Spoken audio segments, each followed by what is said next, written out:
Bismillahirrahmanirrahim. Assalamualaikum warahmatullahi wabarakatuh. Waalaikumsalam warahmatullahi wabarakatuh. Warahmatullahi wabarakatuh. Alhamdulillah. Wassalatu wassalamu ala Rasulillah Sayyidina Muhammad ibn Abdillah. Rekan-rekan sekalian yang saya hormati, alhamdulillah sudah beberapa yang menjawab salam. Pada kesempatan pagi hari ini kita kembali dipertemukan untuk kemudian menyambung silaturahim dan juga menyambung materi kita terkait dengan kuliah mikrokontroler ini. Sebentar, saya pindah mode dulu. Speaker putus, baik. Sudah ada, sebentar, ada berapa? 32 orang ya. Berarti mungkin kurang 12, 32, kurang 18-an orang. Saya tidak ingat. Bentar. Presensinya sambil saya hidupkan dulu ya. Saya tadi lupa.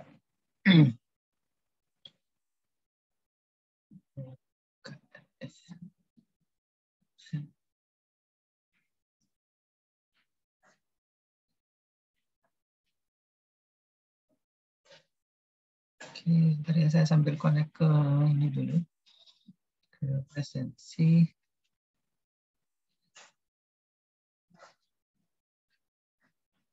Nanti ada yang lagi. Kapan presensinya dibuka? Baik. Baik, di pertemuan yang lalu kita sudah masuk ke apa namanya? Sebenarnya bukan materi pertama ya. Masih kontrak kuliah segala macam. Kemudian bentar saya buka ini.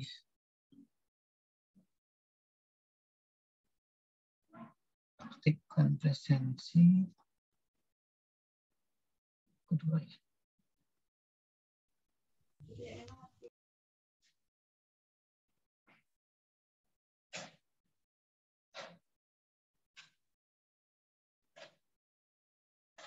Baik, tampaknya sudah saya aktifkan.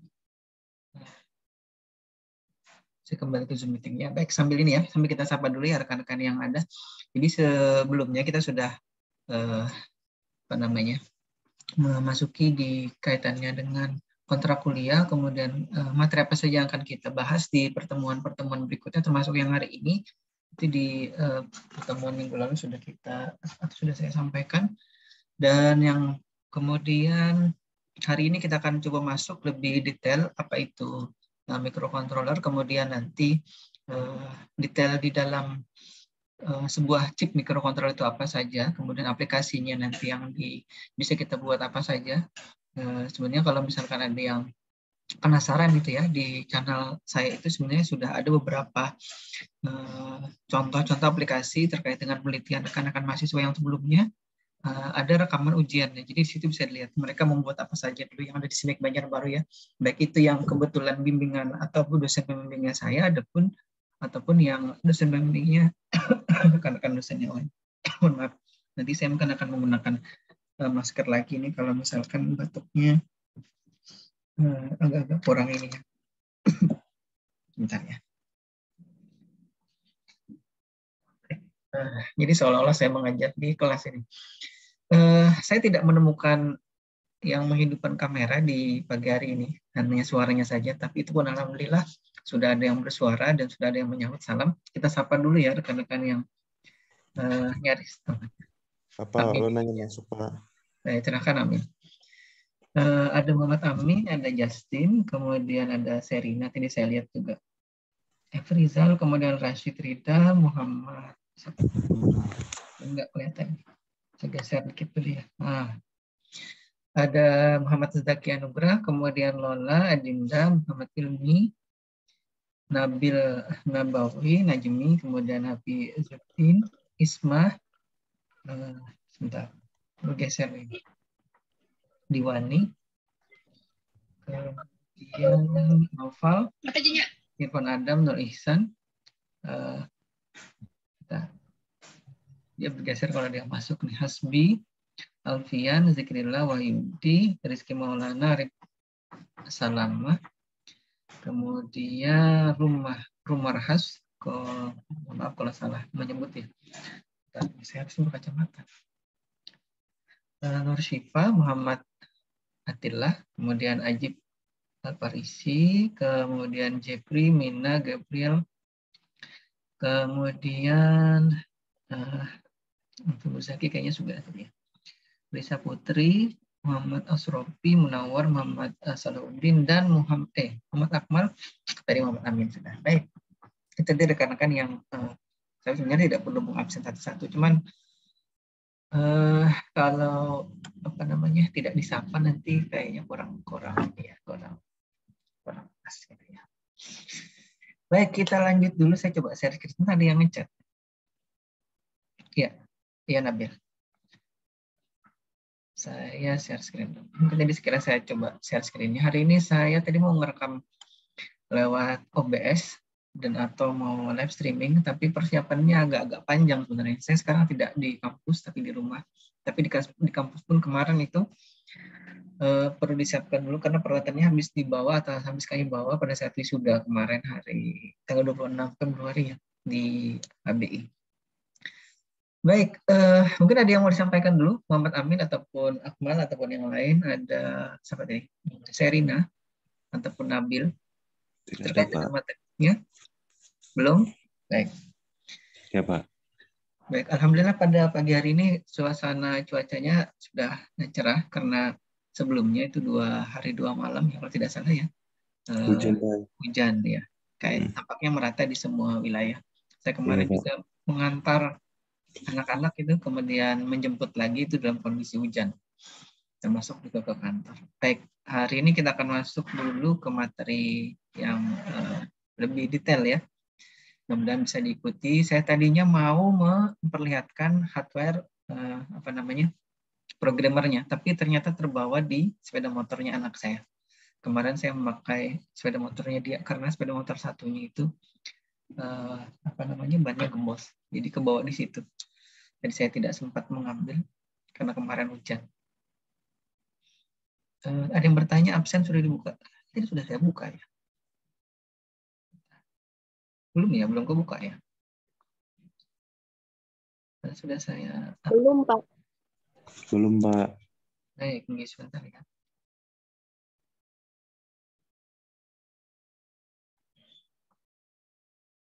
Atau nanti kita lanjut saja ya, adanya ya. Presentasinya menyusul. Insya Allah tidak masalah. Nanti kalau misalkannya pun absennya lupa, saya biasanya tidak membukanya hanya beberapa menit atau beberapa jam. Saya kadang setting satu semester saya buka ya. Baik, kita lanjut dulu nih, karena ini sudah masuk ke pertemuan kedua. Nah, di pertemuan yang lalu sudah saya sampaikan kita sudah memasuki terkait dengan teknis kuliah kita di semester ini. Sekali lagi mohon maaf dari atas nama STIMIK Banjarbaru karena belum berani dalam tanda kutip ya menyelenggarakan kuliah secara offline. Walaupun kemarin sudah ada survei segala macam, tapi saya tidak tahu hasilnya seperti apa. Prodi tidak mau mempublikasikan atau tidak mau menyampaikan hasilnya ke dosen-dosen. Saya sudah minta berkali-kali juga, itu hasilnya apa hasil survei kemarin? Kan yang disurvei mahasiswa, dosen, dan juga mungkin staf yang ada di STIMIK Banjarbaru. Terkait dengan keinginan kuliah offline atau kuliah online lagi di semester ini. Tapi tidak coba nanti kalau ada yang mungkin sedikit nekat ya, dan tanda kutip seperti saya, itu saya nanya tanya aja dari ke prodi. Pak, Bu, hasil ininya kemarin gimana? Hasil surveinya gitu. Berapa persen yang menginginkan kuliah online, berapa persen yang menginginkan kuliah offline gitu. Atau praktikum juga sekaligus gitu ya. Jadi jangan sampai nanti kita jadi mahasiswa, ternyata kita menginginkan kuliah offline atau luring ya bahasa ininya, bahasa Indonesianya. Tapi ternyata oleh prodi dianggap kita menginginkan kuliah online. Gitu. Memang secara teknis ya kuliah, saya jadi berbicara kuliah online ini. Secara teknis kuliah online ini bagi kampus itu sangat-sangat hemat. Dalam artian mahasiswa tidak berada di kampus, tidak nanti juga mereka menyediakan kelas yang mungkin harus ada kipas anginnya, harus ada penerangannya, apalagi kuliah mungkin di kelas yang ada AC-nya itu saya kira itu ya. Saya tidak memprovokasi sebenarnya, tapi pada kenyataannya kurang lebih seperti itu. Dan kemudian lagi kalau misalkan kuliah offline ya atau kuliah luring atau kuliah secara tatap muka di kampus, maka dalam masa pandemi ini tuh harus dibagi, misalkan sekarang ada 50 orang mahasiswa, maka harus dibagi maksimal mungkin sekitar 25 sampai 30 orang. Nah, itu jadi kalau kelas saya sekarang ada 2 kelas, maka kalau di offline kan itu jadi 4 kelas seperti itu. Itu yang menurut kampus sementara ini ya, secara finansial itu tidak menguntungkan bagi mereka. Kalau yang kuliah online seperti sekarang, apalagi saya berada di rumah ya, tidak menggunakan fasilitas kampus, tidak menggunakan internet kampus seperti itu jadi bisa jadi itu yang membuat alasan jadi kenapa kuliah online itu bagi kampus itu lebih menguntungkan. Tapi bagi saya itu kalau tidak memberikan kuliah secara langsung dan bertatap muka itu rasanya kurang afdol gitu. Dan saya yakin bukan yakin ya, perlu mencari tahu juga ke rekan-rekan mahasiswa sekarang apakah mayoritas menginginkan kuliah online seperti ini sehingga bisa di rumah itu sambil berbaring, sambil makan snack atau sambil makan cemilan, tidak perlu menghidupkan kamera, pokoknya berbaring aja. Nanti rekamannya juga ada di channel YouTube-nya gitu, silakan bisa didengarkan kapan saja atau materinya sudah diberikan juga. Paham tidak paham pokoknya kuliah gitu. Nah itu apakah yang seperti itu yang diinginkan mahasiswa saya kurang tahu karena saya belum juga menyurvei secara ini ya. Nanti bisa jadi akan kalau nanti ada waktunya saya buat aja lah Google Form gitu untuk menyurvei. Paling tidak nanti bimbingan saya ataupun mahasiswa-mahasiswa yang pernah saya ampu mata kuliahnya untuk kemudian jadi masukan bagi saya. Oh ternyata mereka menginginkan ini gitu ya. Baik, itu tadi sekilas karena tadi sudah terlanjur menyampaikan terkait dengan kuliah offline ataupun online. Kemudian perkenalan sekiranya sudah ya, karena sebagian juga ada yang bimbingan dosen akademiknya saya. Kemudian gambaran kuliahnya sudah. Hari ini kita akan masuk ke apa itu mikrokontroller dan apa itu komponen pembentuknya. Nanti kalau saya sambil menyampaikan materi diinterupsi boleh ya. Amin atau Akmal ataupun Serina ataupun Lola di sini yang muncul di saya ini. Amin, Lola, Akmal. Ya. Oke, karena di sini saya tidak buka semuanya. Baik, apa kabar Amin? Baik, Pak. Baik, alhamdulillah ya. Baik, kita masuk dulu ini. Sekilas kemarin sudah saya singgung terkait dengan apa itu mikrokontroller. Jadi yang dibuat oleh rekan-rekan mahasiswa di STIMIK Banjarbaru dulu lumayan banyak ya topiknya terkait dengan mikrokontroller ini. Mereka sudah memanfaatkan banyak sekali. Dulu itu memang yang mengambil topik skripsi atau penelitian terkait dengan mikrokontroller ini memang hanya rekan-rekan yang kebanyakan terkait atau terafiliasi dengan UKM robotika. Tapi setelah itu, alhamdulillah sudah tidak hanya kawan-kawan yang tergabung di UKM robotikanya saja, hampir yang tidak pernah kuliah saya pun misalkan gitu ya, itu sudah juga berani ataupun berminat untuk meneliti atau membuat prototipe atau perwarupa gitu ya terkait dengan mikrokontroller ini. Jadi sudah istilah kalau bahasa sekarang itu sudah masif lah mikrokontroller itu di STIMIK Banjarbaru. Nah, itu sebenarnya jadi andalan juga untuk anak-anak TI ya. Tapi saya belum melihat ada anak SI yang kemudian mencoba mengkolaborasikan ilmu sistem informasinya itu kemudian dengan mikrokontrol ini. Jadi nanti ada rekan yang berkolaborasi ya. Kebetulan sekarang ini ada penawaran program kreativitas mahasiswa. Nah, jadi saya agak menyinggung ke situ lagi.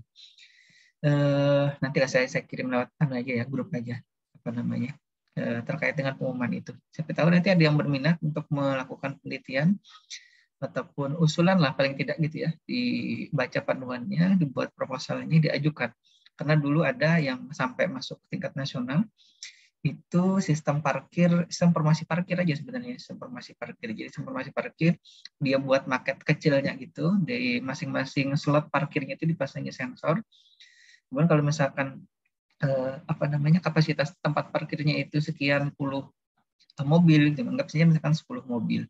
Kemudian kalau misalkan ada mobil satu masuk dan menempati slot parkirnya itu, nanti di display di depan pintu masuk parkirnya itu akan tertulis sisa slotnya berapa. Nah, kalau mau dikembangkan lagi, harus pengembangannya slot parkir yang kosong itu ada di posisi mana? Misalkan A1, A2, A berapa gitu ya. Kalau misalkan ada beberapa tingkat, ada B1, B2 dan seterusnya lagi.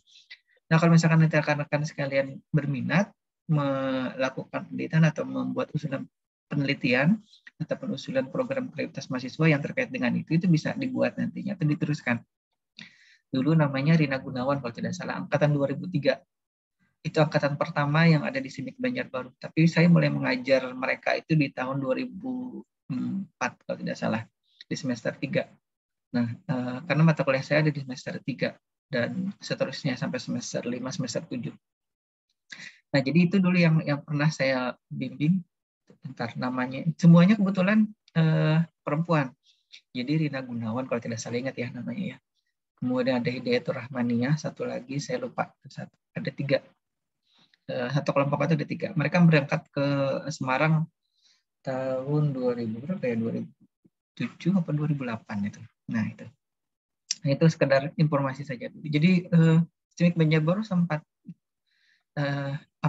turut serta juga di Pekan Ilmiah Mahasiswa ya tahun 2008 atau 2007 itu di Semarang kalau tidak salah. Jadi nah itu yang sekarang saya ingin hidupkan lagi. Maksud saya walaupun persaingannya ketat, cobalah kita kalau tidak mencoba itu kan kita tidak tahu ya. Masa belum mencoba sudah menyerah duluan gitu. Walaupun memang kalau misalkan nanti kita melihat ya judul-judul yang ada di luar sana, terutama dari kampus-kampus besar ya, mereka judul-judulnya wow gitu ini ya. Maksudnya wow itu apa sih? Spektakuler atau apa sih namanya? Mutakhir ya, itu ya bahasanya mutakhir. Artinya update lah dengan isu-isu yang sekarang. Kalau sekarang isunya terkait dengan pandemi misalkan, mereka juga melakukan penelitian terkait dengan itu. Nah, itu ya sekedar gambaran banyak artinya perkembangan atau penelitian yang terkait dengan mikrokontroler ini SIMIK Banjarbaru cukup masif, cukup banyak lah, cukup mendarah daging lah istilah saya sekarang ya. Kalau masif itu diartikan secara bebas gitu.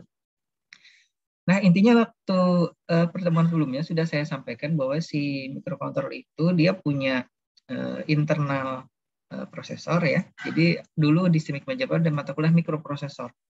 Habis itu berganti menjadi embedded system juga ada dulu. Kemudian ada lagi yang dulu bahasa rakitan. Kemudian sekarang masuk ke mikrocontroller ini. Jadi secara khusus mempelajari tentang mikrocontroller. Mungkin nanti yang saya sampaikan sampai akhir semester itu tidak sedalam apa yang bisa jadi kalau rekan-rekan sekalian pelajari ya secara detail gitu. Kalau misalkan belajar ada bukunya, kemudian ada literatur dari mana-mana gitu bisa dibaca secara detail.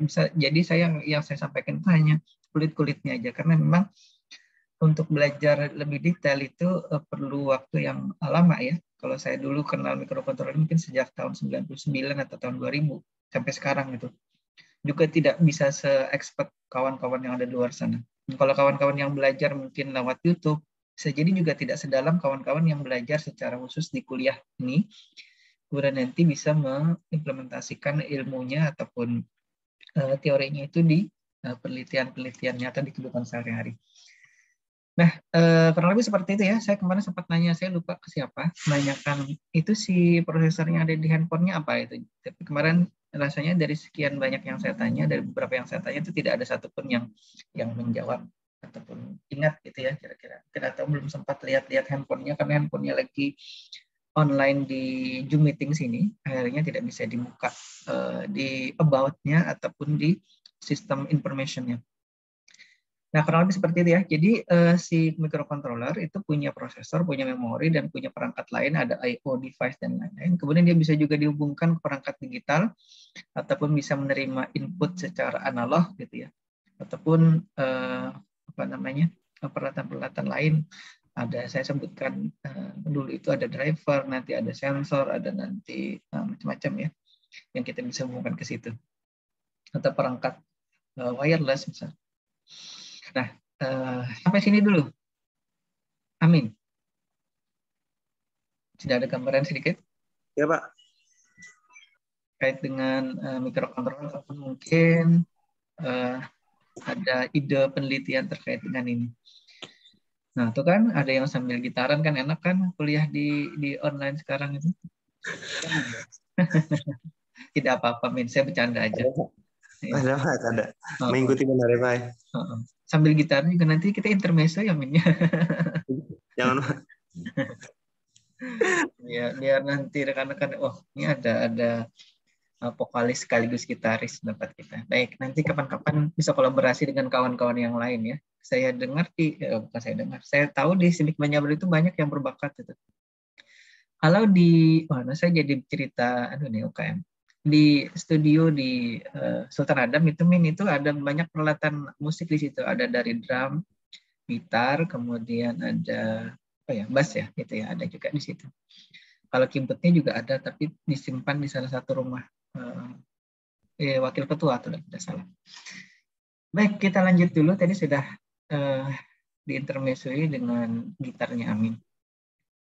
Jadi ada juga yang mengartikan si microcontroller ini sebagai sebuah perangkat yang didesain dan dioperasikan sebagai sistem yang terintegrasi jadi satu ya, embedded computing system. Jadi ya dia sebenarnya bukan komputer yang besar seperti misalkan CPU-nya Amin gitu ya, CPU itu ya apa namanya?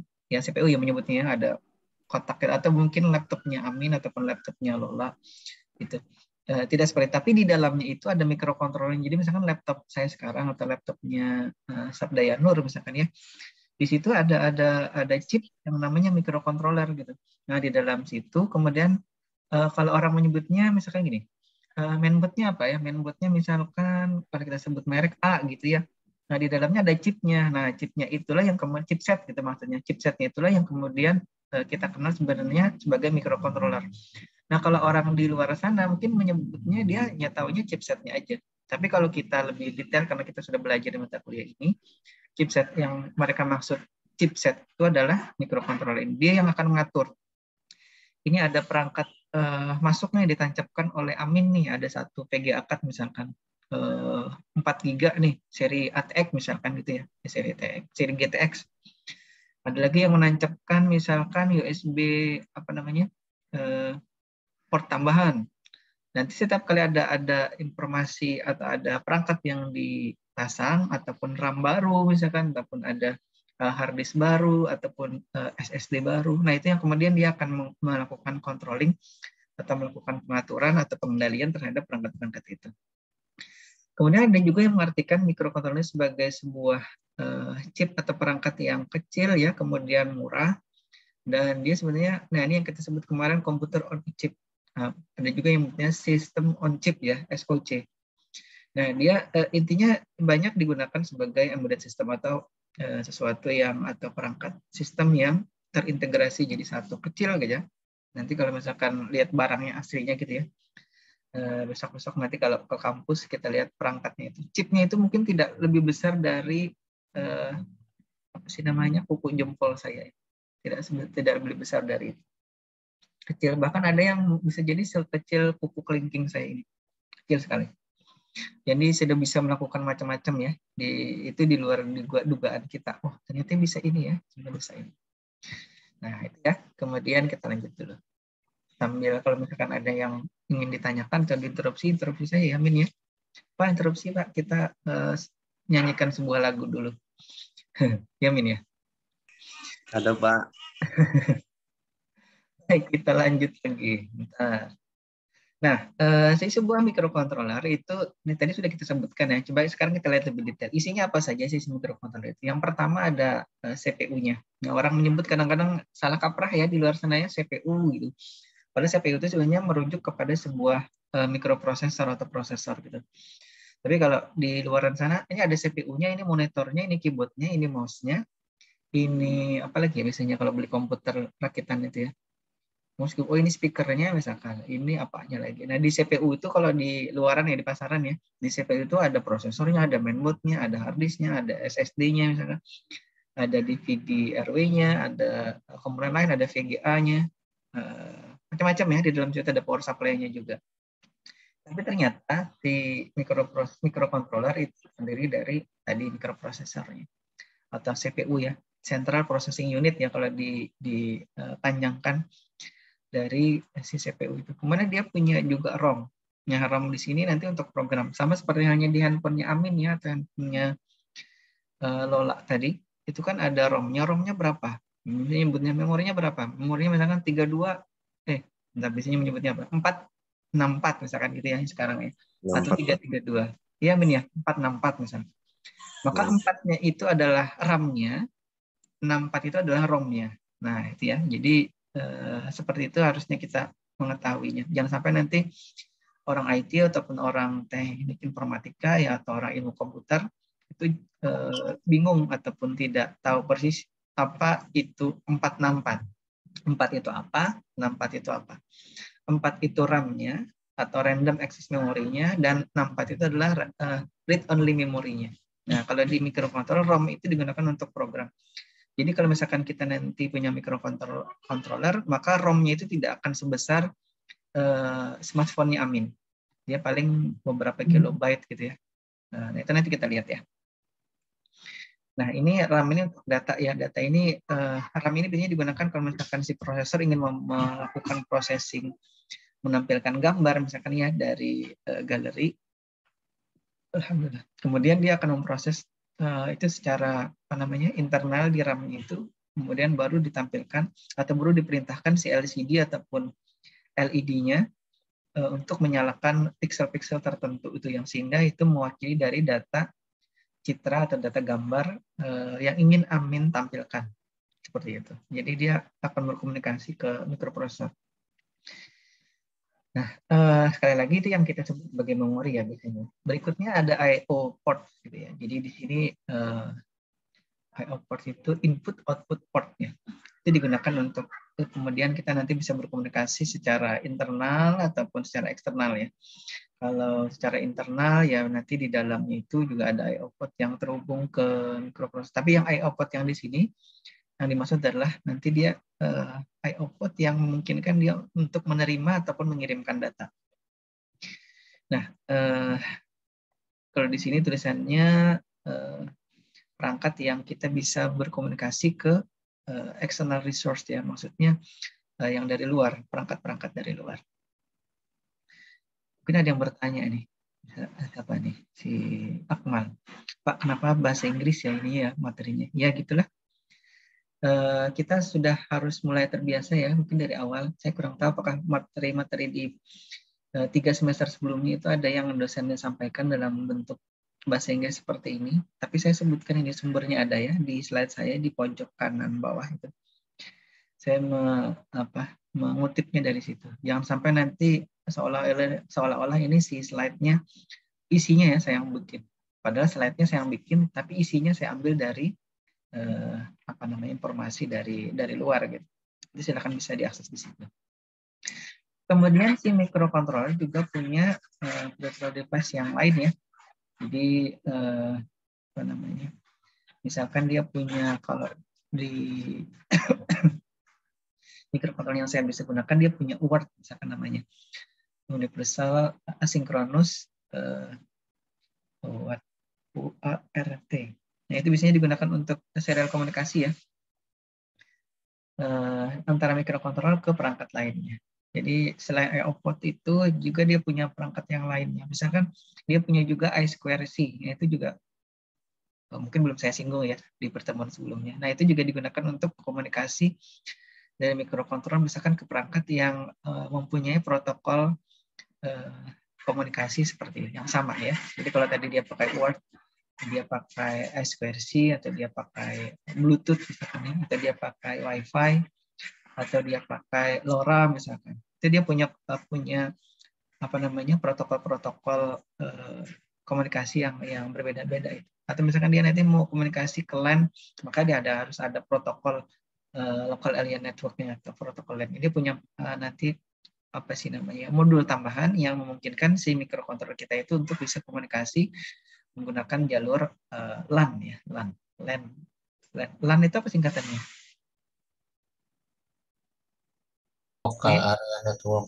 Local area network. Baik, berarti sudah belajar ya LAN terkait jaringan. Sudah ya Min ya jaringan? Sudah Pak. Baik, alhamdulillah.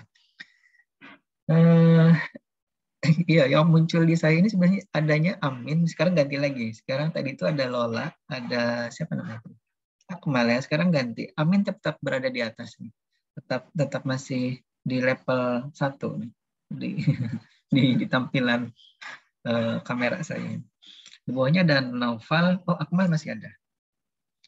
Artinya ganti-ganti yang tengah-tengah. Bentar, saya geser dulu, saya nggak bisa digeser. Baik, lanjut dulu ya.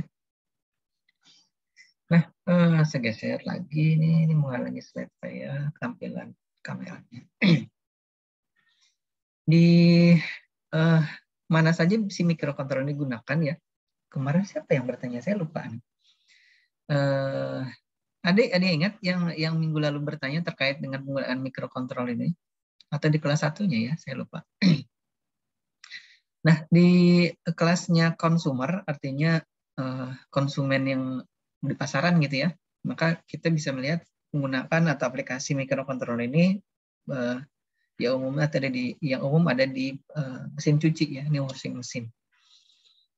Kalau mesin cuci jadul yang 2 tabung itu rasanya tidak menggunakan mikrokontroler seperti yang sekarang ya. Kalau yang sekarang itu dia bisa diset. Ciri-cirinya saya sampaikan di yang bertanya di pertemuan yang pertama itu. Biasanya ada dia bertanya tidak mesin cuci, tapi di rice cooker. Nah, itu dia.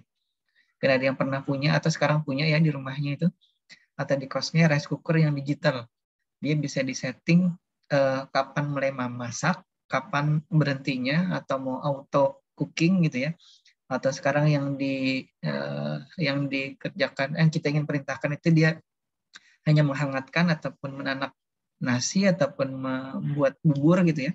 Nah itu yang kemudian si rice cookernya itu punya mikrokontroler. Nah kalau si washing machine atau mesin cuci itu yang tadi kita bisa setting dia kapan mencuci, kapan mengeringkan, kapan membuang air, itu bisa secara manual ya keseluruhan proses itu.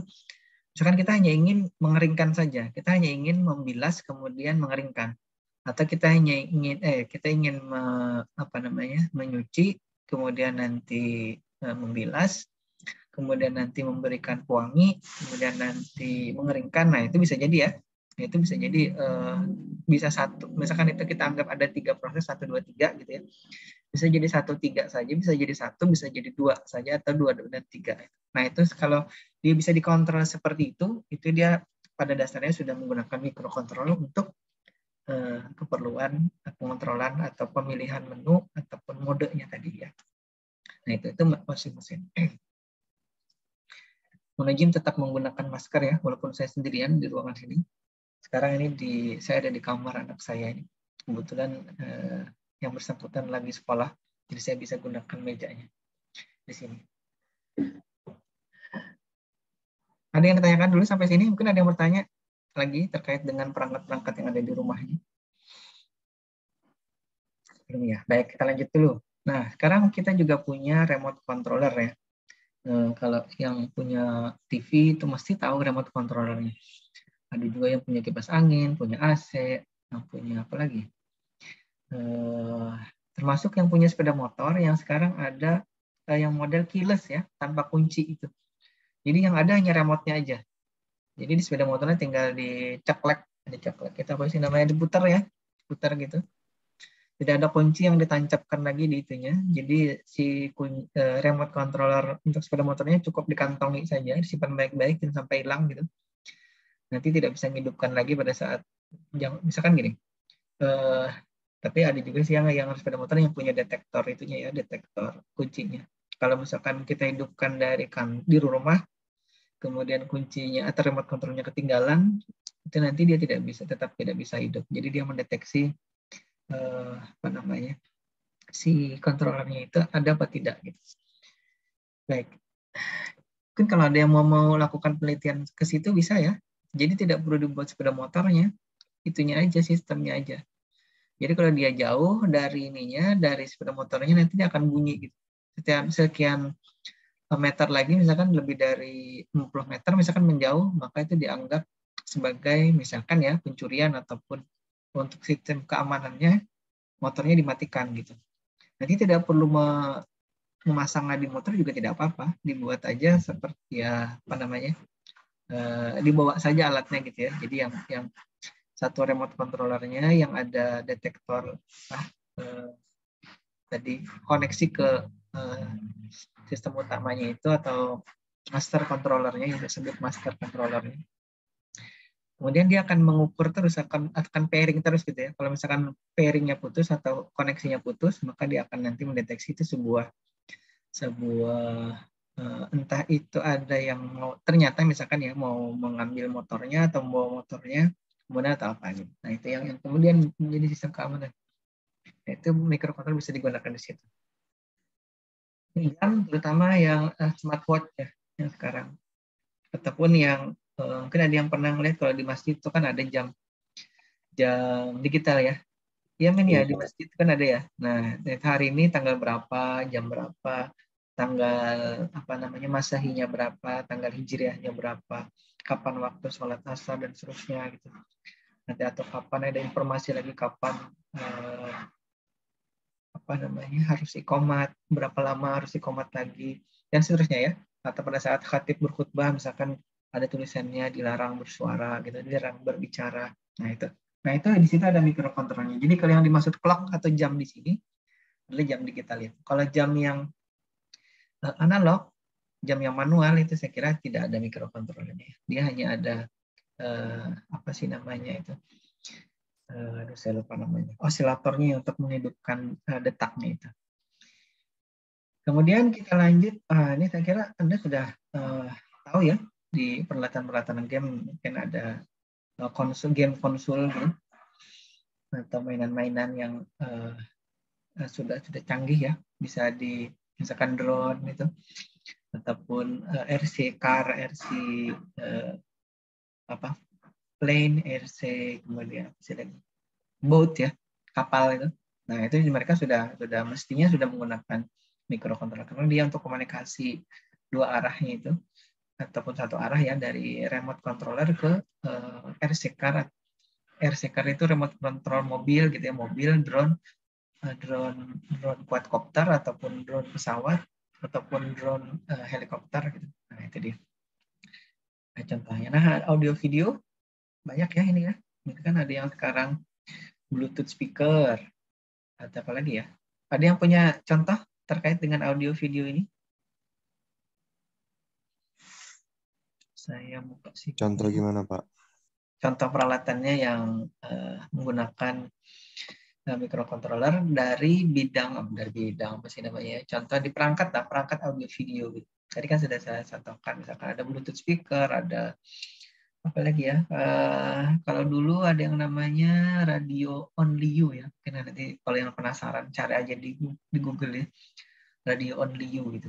Jadi radio FM kecil, mungkin berapa ya ukurannya ya? Saya tidak ingat persis. Sekitar 5 x 5 cm lah, kecil gitu. Baterainya 2. Nah itu radio kecil. Kemudian kalau yang dulu itu juga ada MP3 player. Ada yang punya iPod? iPod sih namanya apa sih? MP3 player dulu ada nggak yang punya? Atau kalian sudah berada di zaman setelahnya? Ya, Amin. Enggak punya Pak. Iya, berarti kalian berada di zaman setelahnya itu ya. Karena dulu Yang ada zaman iya, dulu, Pak. zaman dulu nih. Saya sudah jadul sekali. Dulu ada MP3 player. Sekarang anak-anak tidak tahu itu MP3 player. Sekarang tahunya smartphone gitu. Bayi-bayi pun saya sebut bayi ya. Oh, anak-anak 1 sampai 5 tahun anak-anak TK itu sudah mainannya smartphone, bukan lagi yang gitu-gitu. Jarang ada yang memegang game watch gitu ya, yang isinya mainannya Tetris gitu. Nah itu yang saya sebut tadi games dan toys tadi itu. Baik, itu ya contohnya ya. Mungkin kalau ada yang punya contoh ataupun ada pertanyaan terkait dengan perangkat yang pernah dilihat dan kira-kira itu pakai microcontroller atau tidak, silakan disampaikan ya. Ini di perangkat-perangkat contohnya yang dipakai atau digunakan sehari-hari oleh orang-orang atau kita ya istilahnya ya. Kemudian untuk komunikasi itu di microcontroller juga menggunakan, kalau dulu ada telepon rumah gitu ya. Nah, dulu saya skripsinya terkait dengan telepon itu juga saya hubungkan dari telepon ke microcontroller kemudian ke PC. Nah, jadi 3 perangkat itu terhubung. Antara telepon ke microcontroller dia punya modul tambahan apa sih namanya DTMF detector. Jadi saya lebih rumit ya berbicaranya. Tapi kurang lebih seperti itulah yang dulu saya lakukan waktu S1. Kemudian dari microcontroller ke PC itu pakai komunikasi paralel di kalau sekarang sudah tidak ada lagi ya port untuk printer yang port paralel itu. Dulu namanya LPT1, LPT2 dan seterusnya. Dan saya yakin kalian pun berada di zaman yang sudah menggunakan minimal USB gitu. Tidak ada printer yang pakai komunikasi LPT ataupun serial, tapi sudah lahir di zaman yang menggunakan komunikasi USB paling tidak gitu. Sekarang ada yang USB, ada yang pernah ataupun sudah tahu ya ada sekarang USB versi 4.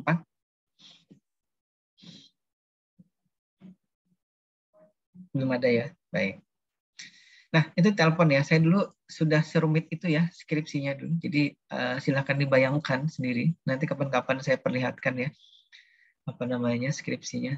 Tapi dulu karena zaman saya itu kan saya tidak punya kamera juga.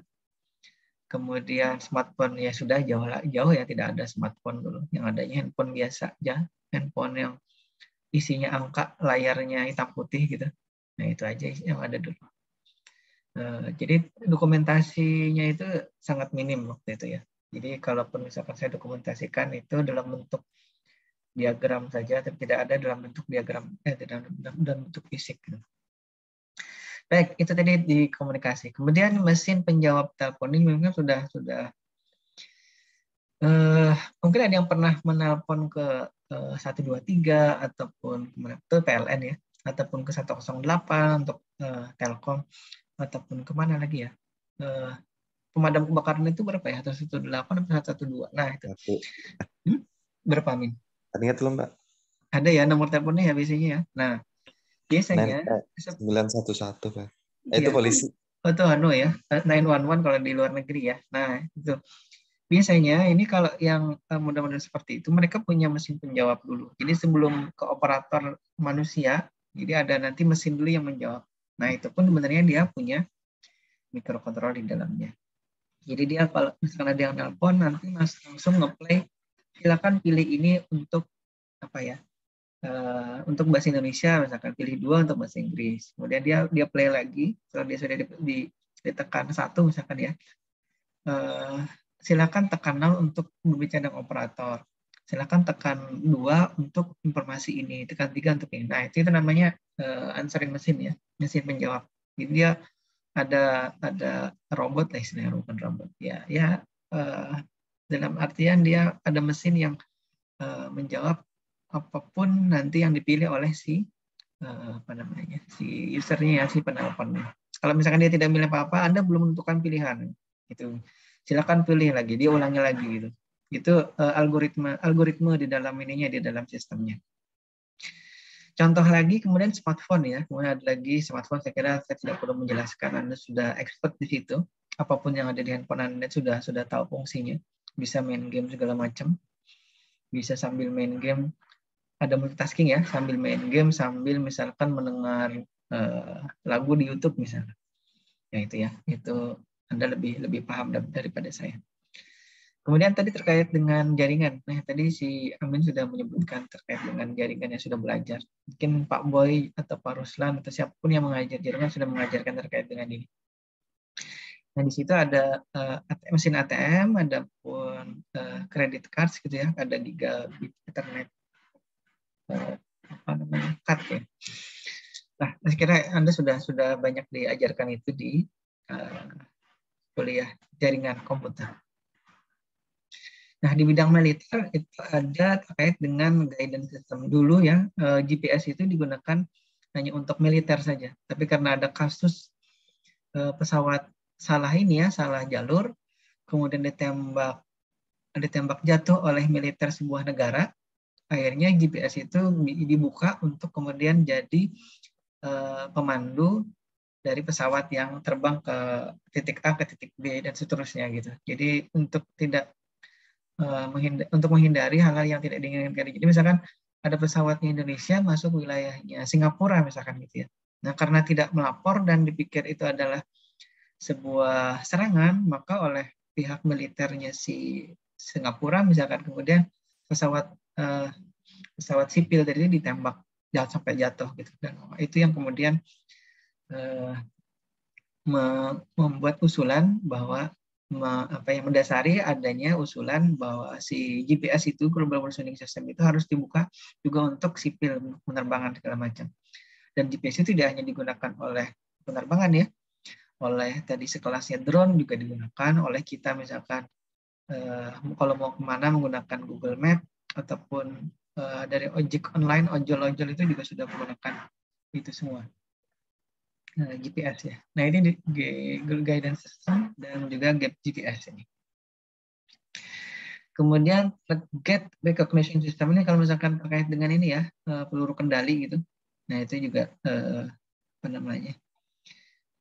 dia menggunakan itu juga salah satunya microcontroller ya.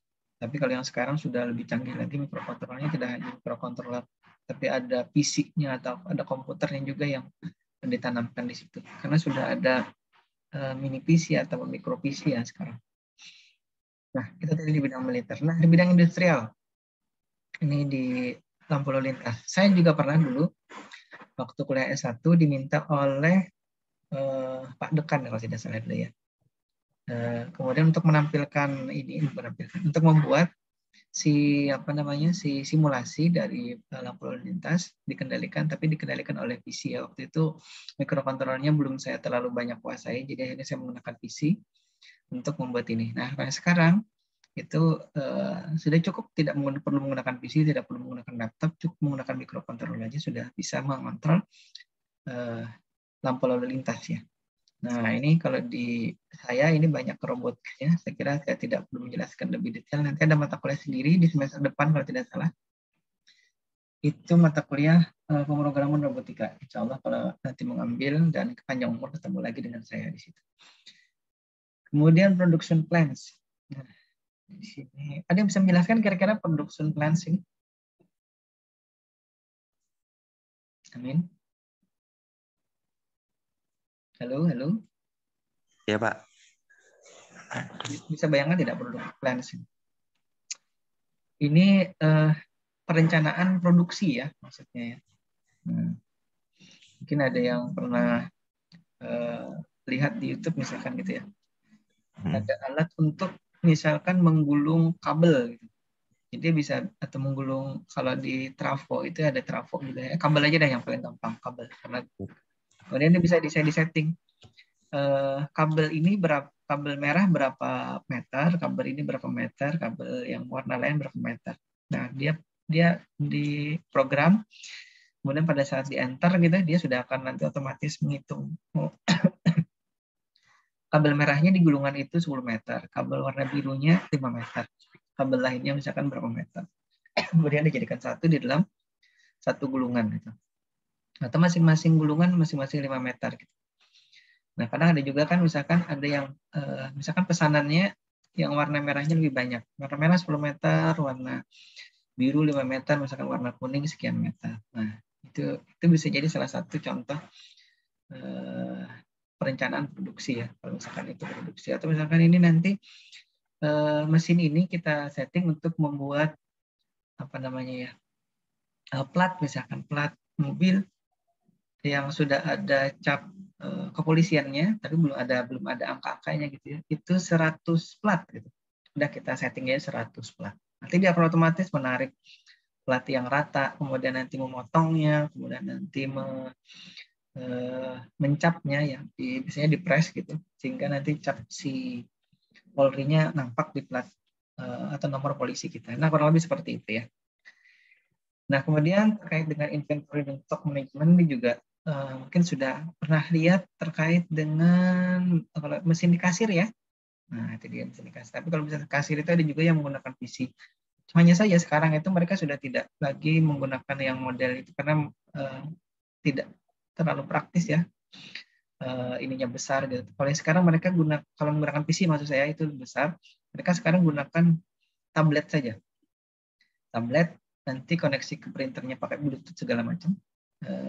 Printer wireless gitu ya, mini. Jadi dia sudah di situ stoknya, makanannya ada berapa hari ini, apa aja menunya. Kemudian pesanannya di meja berapa saja, itu sudah bisa diatur dengan itu. Tapi itu sistem farmasi ya maksudnya. Kalau yang di sini tadi ini terkait dengan misalkan misalkan ini di gudang ya, gudang tertentu. Kalau mengoperasikan PC kan terlalu besar gitu ininya, dayanya. Jadi dia hanya cukup misalkan di depannya itu dipasangi sistem yang berbasis mikrokontrol ini, ada ininya, ada sensor barangnya, kemudian ada nanti displaynya di situ. Jadi setiap kali barang masuk dia scan, klik gitu ya. Oh ini barangnya sesuai dengan kodenya adalah misalkan spare part ban gitu ya. Masuk lagi, klik. Oh ini spare part oli misalnya. Jadi nanti pada saat dicek di depannya itu dia tahu, atau pemiliknya tahu ini stok bannya sekian, atau bannya nanti kalau misalkan mau dispesifikan lagi ban apa, ban depan ukuran berapa itu berapa, ban belakang ukuran berapa ini berapa banyak stoknya. Nah itu ya. Jadi kalau nanti mau dibuat yang model seperti itu silakan ya, ini ya sudah dicontohkan aplikasi yang terkait dengan mikrokontrol ini. Jadi jangan sampai nanti terutama setelah lulus mata kuliah ini ya, itu nanti Anda tidak paham, aduh mesin mikrokontrol ini mau digunakan untuk apa ya. Nah itu jangan sampai bingung, karena sudah dicontohkan secara real gitu dalam kehidupan kita sehari-hari. Wah ternyata masih banyak ya. Sekarang sudah jam berapa nih? 10:08, Pak. Berarti kurang 7 menit lagi. Atau 8 menit. Kadang kita juga molor-molor dikit gitu ya. Karena rasanya memang tidak puas kalau mengajar online ini. Banyak materi yang masih belum tersampaikan gitu. Walaupun saya tidak ingin ngoceh dan hanya membaca saja. Jadi sekali lagi saya ingatkan, terutama kalau yang bimbingan saya ini biasanya, si skripsinya. Kalau presentasi itu jangan hanya membaca apa yang ada di slide. Pertama ya, jadi berusaha kita menjelaskan saja, karena memang tapi itu perlu perlu penguasaan materi apa yang ingin disampaikan. Jadi kalau kita presentasi tidak perlu membaca isinya secara keseluruhan, cukup dijelaskan ini poinnya. Namanya juga PowerPoint gitu kan, jadi tidak perlu membaca. Nanti akan mengurangi nilai juga, karena di komponen penilaian dari sebuah ujian proposal skripsi ataupun ujian PKL ataupun ujian akhir skripsinya itu ada poin presentasinya berapa nilainya. Kalau nanti kita hanya membaca saja apa yang ada di slide, itu biasanya nilainya kurang bagus lah. Bisa jadi di bawah 70 nilainya. Jadi akan lebih baik dikuasai dulu materinya apa yang mau disampaikan. Jadi poin-poinnya itu disebut sedikit, kemudian nanti dijelaskan. Sampai mana tadi? Oh ya, ini aplikasi di ini ya, di dunia medis ini. Silakan dicari tahu nantinya. Saya tidak ingin menugasi dulu ini, karena mungkin dingin-dingin seperti ini enaknya istirahat ya, rebahan gitu. Minum STMJ, Pak. Nah, sambil STMJ sambil ngopi gitu, enak. Cocok nih kata Amin. Baik, silakan nanti dicari tahu nih ya. Saya sebutkan aja karena waktunya terbatas, jadi saya tidak bisa menjelaskan satu-satu. Mungkin kalau alat pacu jantung ini ada yang pernah lihat di TV gitu ya, nanti digosok-gosokkan seperti ini. Nanti kalau sudah full itunya, alatnya itu penunjukan angka untuk tegangannya, kemudian ditancapkan ke badan ataupun dada dari si pasien. Itu kayak menyetrum gitu apa? Ya, model nyetruman. Jadi secara internal di dalam alatnya itu sebenarnya dia sudah ada mikrokontrolnya juga terkait dengan ini tadi ya, ada yang ginjal, ada yang jantung. Sekarang ada yang kecil lagi yang dipasang di sini di jari ya. Terus saya operasi juga itu dokternya juga menggunakan itu untuk mengontrol kadar oksigen, kemudian detak jantung. Apalagi ya, saya lupa di situ. Sekarang harganya juga murah, itu mungkin ratusan ribu sudah dapat. Jadi dipasang kayak seperti jepitan gitu ya di sini.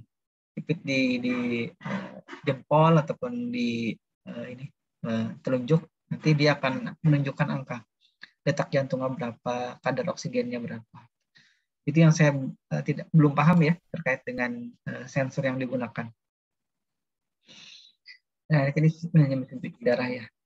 Nih, saya kira saya tidak perlu menjelaskan dan juga tidak terlalu menguasai peralatan medis ini. Jadi kita lanjut saja dulu. Nah, si mikrokontroler itu diklasifikasikan. Ada jumlah bitnya, jumlah bitnya, kemudian lebar busnya, ini lebar jalur datanya ya. Jumlah bit itu mikrokontroler itu ada yang misalkan 4 bit, 8 bit, 16 bit. Nah, kalau misalkan prosesornya si Amin itu laptopnya bisa jadi sudah 32 ataupun 64 bit. Bahkan kalau misalkan dia punya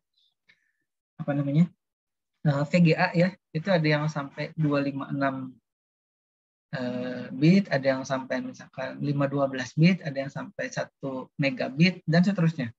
Ya, itu mikrokontrolernya sudah selebar itu sekarang. Kemudian jumlah instruction setnya, atau bukan jumlah, instruction setnya dia pakai apa? Nanti dia pakai yang RISC atau apa gitu. Nanti di mikrokontroler itu biasanya dibedakan dengan itu. Kalau mikrokontroler zaman jadul-jadul itu instruction setnya, misalkan dia pakai apa ya? Yang model assembly itu. Kalau yang sekarang dia sudah berbasis bahasa C segala macamnya. Teruskan lagi. Dan struktur memorinya. Ini nanti silakan dilihat. Jadi kalau misalkan sebuah mikrokontroler itu biasanya dia memorinya pakai yang model mana, kemudian jumlah bitnya berapa, dia sudah punya jalur datanya seberapa lebar gitu. Kemudian maksimal nanti kecepatannya berapa, itu ada ininya. Jadi kalau misalkan kita perlu sebuah perangkat yang kecepatannya sekian, misalkan ya sekian mikrodetik, tapi ternyata mikrokontrolernya tidak sanggup untuk itu, maka tidak bisa. Seperti saya dulu, misalkan saya ingin ini data kameranya real time. Setelah saya gunakan kamera A, misalkan ternyata ini tidak bisa, maka saya harus ganti. Nah, itu kita perlu tahu ya, karena dulu ternyata saya itu sistemnya trial and error atau sistem uji coba-coba gitu. Ini tidak jalan, tidak bisa, ganti yang lain. Kemudian yang ganti yang lain, alhamdulillah sudah jalan, itu baru itu yang gunakan. Itu memang ya umumnya yang kita gunakan, ya maksudnya metodenya. Tapi kalau yang harusnya kalau sudah tahu ya teorinya, maka kita harus cari tahu. Kalau kita perlu kinerja seperti ini, maka mikrokontroler yang kita harus gunakan atau yang cocok yang kita gunakan adalah yang mana. Jangan sampai nanti salah pilih. Lanjut lagi, nah ini dia nih. Nah ini yang zaman lama ya, dulu yang modelnya keluarannya Intel ini yang 8051. Kemudian 8051-nya ini berikutnya diambil alih istilahnya, diakuisisi ya oleh Atmel, sehingga yang 89C51, saya dulu kenal mikrokontroler itu awalnya Motorola kalau tidak salah. Karena Motorola itu mahal, programmernya mahal, chipnya mahal, memprogramnya juga sulit, akhirnya saya beralih atau pindah ke lain mikrokontroler, bukan pindah ke lain hati ya. Pindah ke lain mikrokontroler. Yang saya dulu pilih adalah 89C51 dan 89C52 tahun 99 kalau tidak salah. 99. Sampai 2003. Kemudian saya lanjut mengajar 2004, di sini juga masih menggunakan 89C51 dan seterusnya saya tidak ingat, sampai sekarang beralih ke ATmega 328. Ya, itu yang ada di Sumut Banjar kalau tidak salah. Nah, chipnya kurang lebih seperti ini ya. Seperti itu. Isinya ada, kalau dulu yang 89C51 itu pinnya atau kakinya ini 40. Sekarang ada yang kakinya lebih banyak dari itu, ada yang kurang, ada yang 20, ada yang 42 misalkan, ada macam-macam. Nah, ini yang model AVR. Yang sekarang yang kita gunakan itu yang model ini.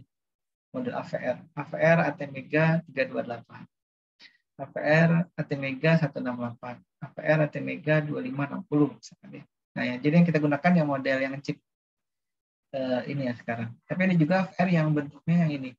Ini kalau yang atas ini, saya tunjuk ya. Itu namanya DIP. Nah, ini DIP kalau tidak salah namanya. Baik, kita lanjut lagi.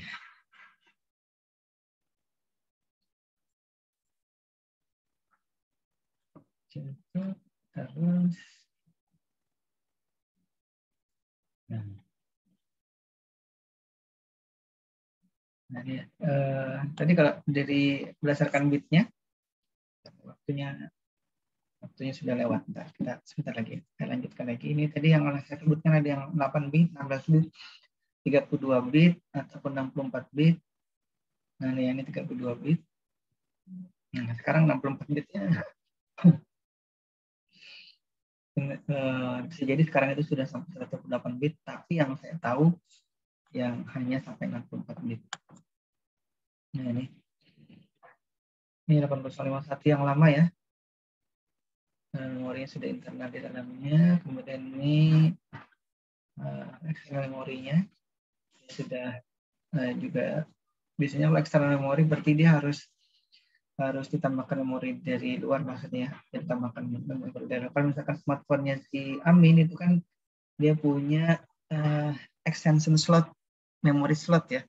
Jadi ada yang modelnya hybrid, ada yang modelnya dedicated. Kalau yang dedicated 2 SIM card plus 1 micro SD misalkan. Nah, itu yang dedicated external memory expansion slot. Nah, ini yang arsitektur memorinya ya, ada yang hardware, ada pun Princeton. Ini yang arsitektur memorinya. Nah, ini dia. Kurang lebih seperti ini untuk hardware arsitekturnya. Kemudian kita lihat ini yang Princetonnya. Kurang lebih seperti ini ya. Berbeda ya. Nanti tolong dipelajari ya. Siapa tahu nanti ada tugas, tapi sementara belum ada tugas dulu. Nah, ini arsitekturnya tadi saya sebutkan, ada CPU-nya, ada ini yang sebutkan tadi sempat sebut osilatornya ini, OSC ini. Ada BOS, ada I/O. Ini serial port-nya. Nah, ini ROM-nya. Kalau si Amin punya smartphone itu ROM-nya 64 GB, nah ini hanya 44 kilobyte, bukan 4 GB. Ya, Amin ya? Beda, jauh sekali ini. Iya, Pak. Kemudian, ya, ini hanya 4 kilobyte. Nah, ini organisasi mikrokontrolernya. Ini waktunya sangat-sangat terbatas, jadi saya tidak bisa jelaskan. Ini tadi yang disebut dengan memori, RAM dan ROM-nya. Nah, ini dia, ini tadi ya, CPU, kemudian ROM-nya, ada RAM-nya, ada peripheral I/O atau parallel I/O. Kemudian interrupt, nah ini tadi disebutkan UART, Universal Synchronous Receiver Transmitter. Ini jalur transmisi serial umum pada mikrokontroler ataupun pada PC ya biasanya. Ada PT, kemudian ada PWM ini biasanya untuk nanti motor ya. Kalau misalkan waktunya cukup nanti saya atau kita praktekkan yang untuk mengontrol kecepatan motor. Kemudian ada WDT, ada I/O, ini ada analog to digital ataupun digital atau analog converter. Nah, saya kira ini nanti masih dipelajari sendiri ya, konsep memori ini. Dan Anda sudah belajar logika informatika juga terkait dengan dasar bilangan segala macam ini. Ini ada bilangan biner, ada bilangan heksanya di sini juga ya. Jadi gabungan. Biasanya kan dulu belajar logika informatika ada Pak Giarto ngajari konversi antar bilangan ya. Ini 4 bit ini satu word, 2 word dengan 1 byte-nya.